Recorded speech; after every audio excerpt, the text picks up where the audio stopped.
Hello everybody and welcome to the Nerdy News, a weekly series releasing every Sunday, but this time Monday, recapping the news out of every franchise. So today we have pretty big things to talk about, so let's start with the Transformers news.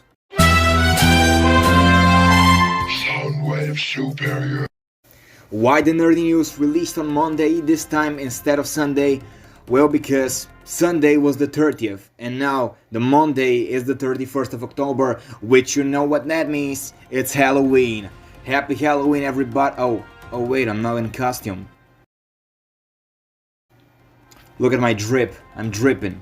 I'm like Goku. You can call me Gogo. Call me Gogo for the rest of the video, okay?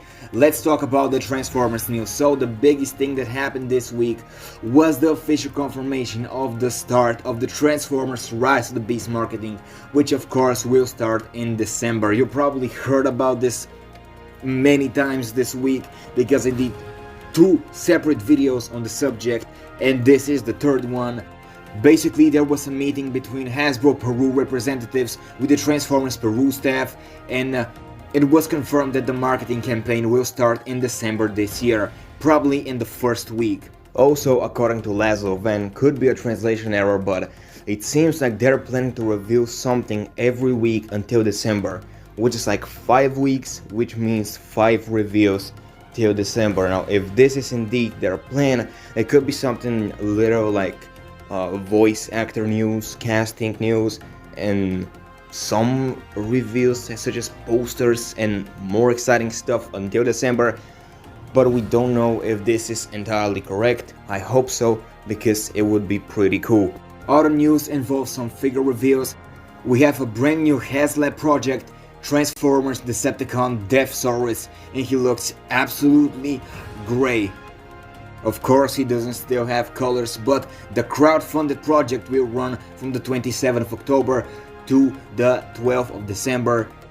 He needs 11,000 backers to go into production. At 14k a weapon pack unlocks, at 17k a flight stand and Emperor's Throne unlocks. So check out the details, I left them down in the description below if you want to get that. Also, we have brand new Earthspark toys. We have Soundwave One Step Changer, Shockwave, who is a repaint of the previous Cyberverse figure. We have Megatron, Swindo, Trash, and Optimus Prime. They all look pretty cool. Breaking news, we have brand new figures just revealed at the MCM Comic Con. Currently, while recording this, they are not public, but we have people right there on the event who saw them. First off, we have Leader Holiday Optimus Prime, looking very interesting. Now, could this be a brand new mode? I think so, because if you look at the truck, it's not something we've ever seen before, but the chest really reminds me of the Titan Return Optimus Prime, but I'm not really sure, but he looks pretty cool. Also, the Evo version of Perceptor was just officially revealed. I don't know how to pronounce his name. Is it Magnificus? I don't know, but I probably won't get this one. So yeah, that's all for Transformers news. Now let's move to the Marvel stuff.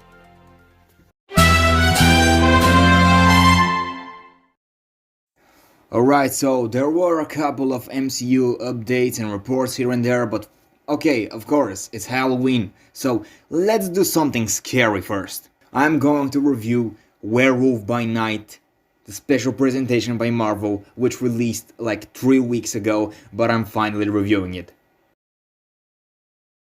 Right, first off, let's talk about the non-spoiler stuff, and I gotta be honest, Werewolf by Night might be the best thing Marvel Studios has released this year so far. Of course, we still are yet to watch Black Panther 2 Wakanda Forever and the Guardians of the Galaxy Holiday Special, but this takes the cake by a mile. The cinematography was great, the music was great. Now, at first I thought the black and white motif was kind of weird and I wouldn't have liked it, but actually this short, I can't really call it short because it's 50 minutes, but this special presentation made me want to watch more black and white films. The characters were actually really well developed, and just for the span of 50 minutes I didn't expect that. I'm going to talk about the characters more in depth in the spoiler territory, but the 15 minutes runtime was actually really good. Like, these special presentations have a big potential to be one of the best Marvel Studios material ever, but unfortunately I can't really talk about this movie without going into spoilers, so here is the spoiler part.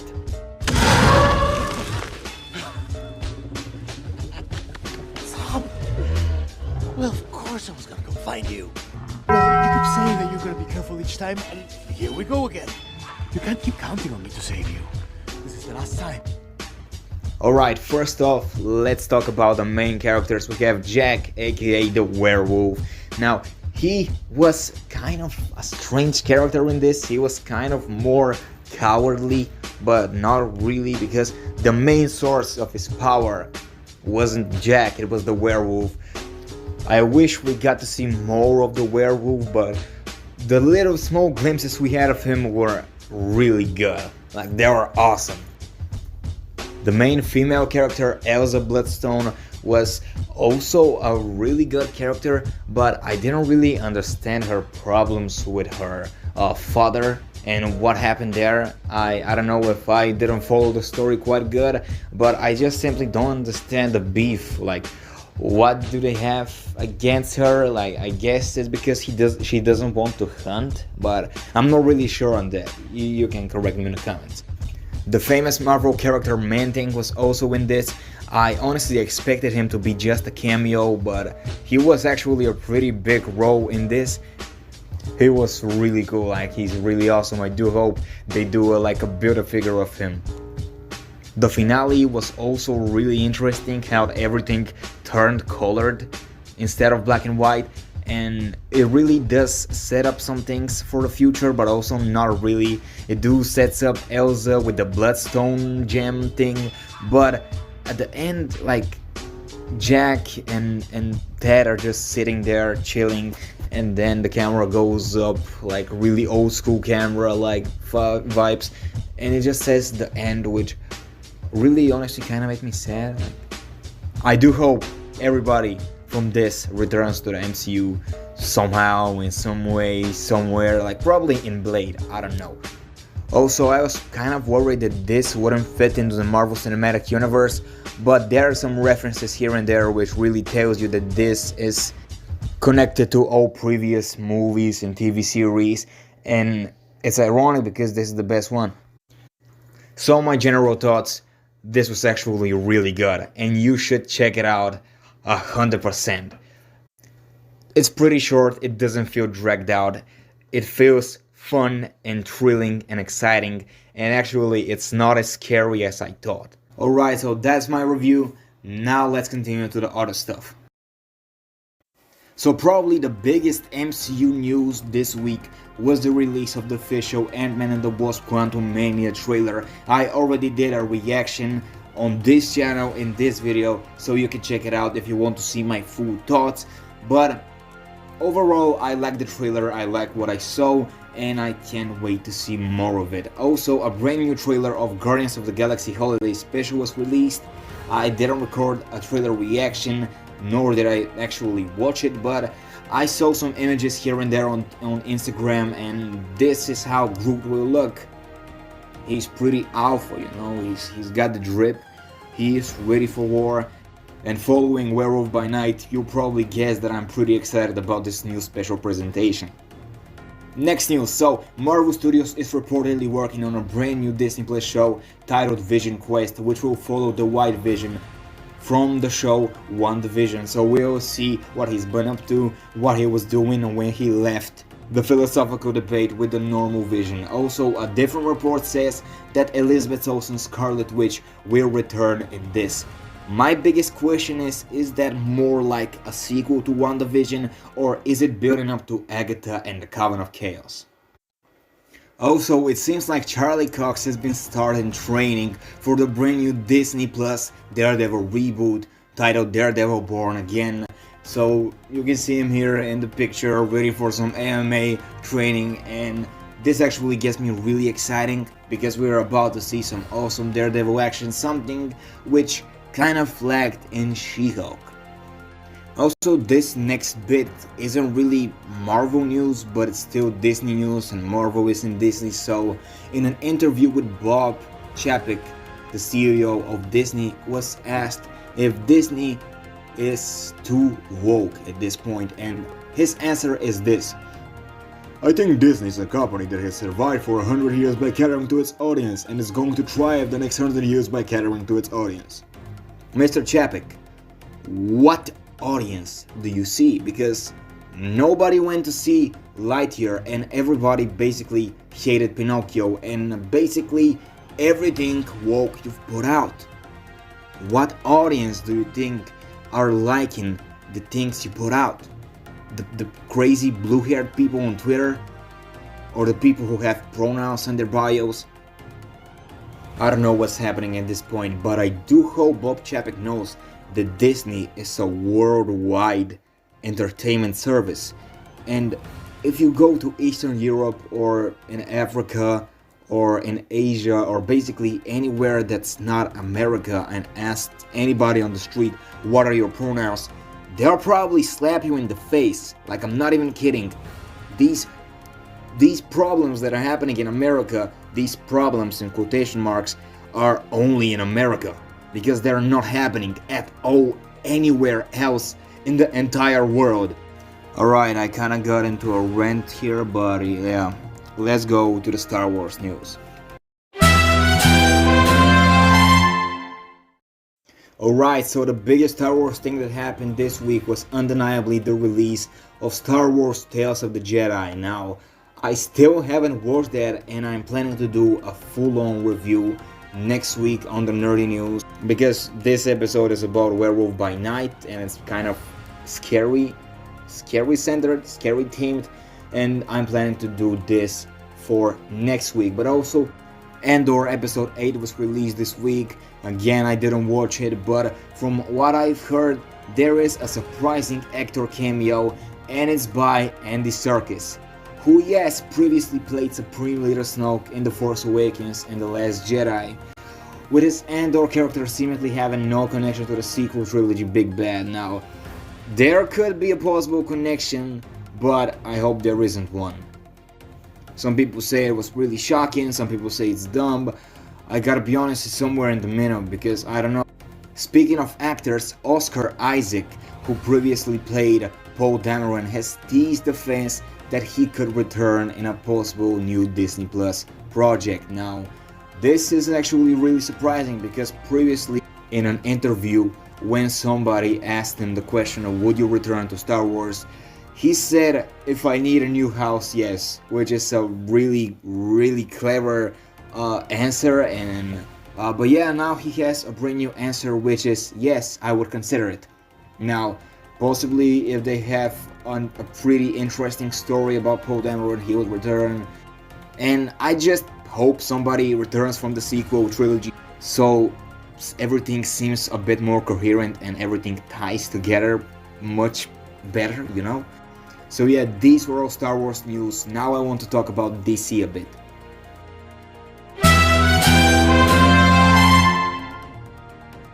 Alright, the second DC segment on the Nerdy News. The first one was my review of Black Adam. Now I want to talk about Black Adam here for a bit. I had to cut down the original video, which released like a week ago already, because there were some blocked parts, more specifically the Superman cameo at the end that was supposed to be cut out, and you can see the video has some strange cuts here and there. But I want just to say some things about Black Adam. Now has been a week, and I think I have cleared my head a bit for the movie, what I actually think of it.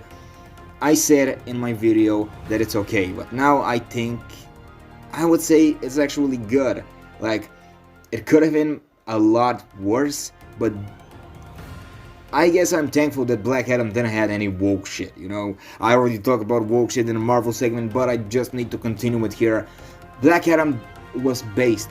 There wasn't anything woke, and this ultimately makes the film a lot better than anything other in the Hollywood genre. But yeah, definitely Black Adam, it's good. It's not a bad movie, it's not a great movie, it's good, it's good.